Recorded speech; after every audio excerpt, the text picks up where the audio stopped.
So yun nga guys, nalilid na snack ako yan. Pagkat ka pala kami sa akin na yan. Kain tayo. Maglilinis kasi ako ng brushes.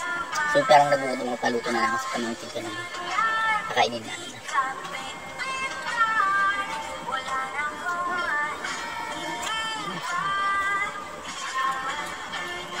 Gawin lang gan. Kain tayo. So yun nga mga kayami, dahil nga kagagaling ko lang ng service. Alam niyo pag service yung mga brushes na nagamit natin. So hindi naman tayo maglalaba kasi isang beses lang din sa ginamit. And then 1:1 naman ang paggawa kahit yung mga sponge. Ayan. 1:1 ako, marami akong mga sponge na in-order. So nilinisan ko using this product guys.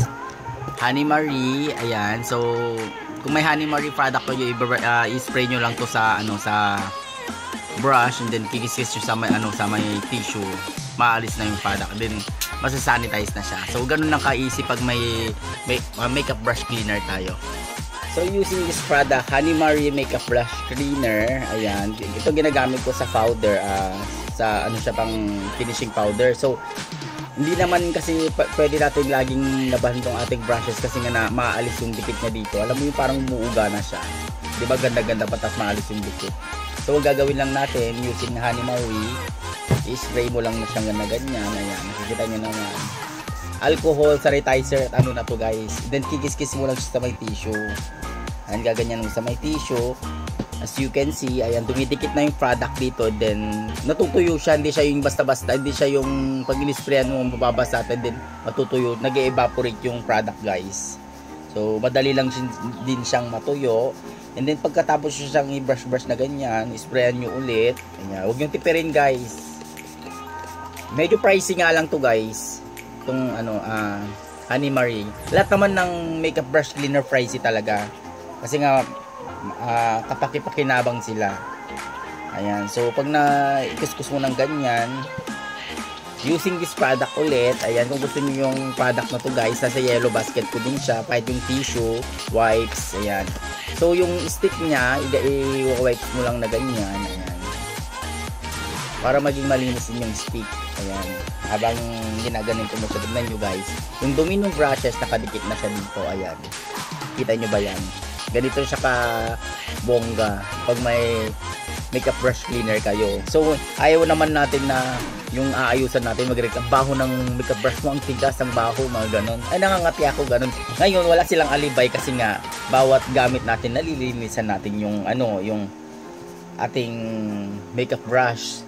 And then every 1 month naglalaba ako using this product ulit. If you want this product, nasa yellow basket ko.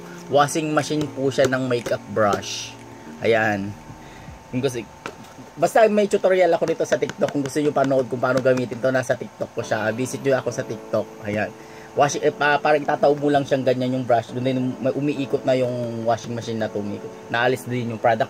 Kaya lang, ang problema kaya 1 month before tayo mag makeup washing, kasi di ba ang brushes pag nababasa matagal siya matuyo.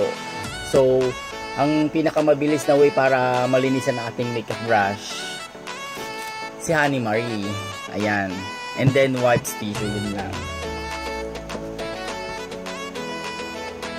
Ganito pag makikita nyo naman guys. Nagtakat muna ako. Yan, dahil tapos na tayo maglinis ng ating brushes, as you can see, yung ating ginamit, yung Honey Marie makeup brush cleaner. Ayan. So ito yung ating finished product na guys. So ilalagay na natin sa ating lalagyan. Ayan. Dito natin siya ilalagay. Ayan dyan. Ganyan lang. Pwede na, ready to naman to. Ready to laban. Charing. Lagay lang natin siya. Ganyan.